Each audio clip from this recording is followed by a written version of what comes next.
আজকে আমি এটা কি করে দেখালাম। সকালবেলা যাইতেছি রেল লাইনে ব্যায়াম করার জন্য, মামার বেটা নাই পাশে, একাই একাই যাইতেছে। এদিকে সূর্য মামা কিরণ দিচ্ছে। সব দেখতে দেখতে 2 মিনিট হাঁটার পরে চলে আসলাম রেল লাইনে। রেল লাইনে দেখি কেউ নাই। তারপর আমি আরো একটু সামনে যাইতেছি ব্যায়াম করার জন্য, যেখানে লোক সংখ্যা একটু কম থাকে সেখানে যাইতেছি।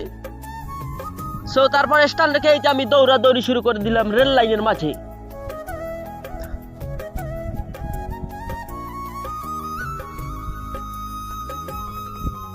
এই কিছুক্ষণ দৌড়াদৌড়ি করার পরে এখন আমি রেল লাইনের মাঝে এই যে পুশ আপ শুরু করে দিলাম। তো সবাই প্রত্যেকদিন ব্যায়াম করবেন, এতে আপনার শরীর সুস্থ থাকবে এবং মনটাও ভালো থাকবে।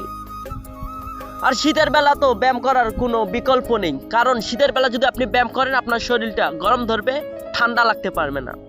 তো সবাই প্রত্যেকদিন ব্যায়াম করার চেষ্টা করবেন। তারপরে আমি এই যে রেস্টুরেন্ট রেখে এই যে রেল লাইন থেকে লাফ দেওয়ার চেষ্টা করব,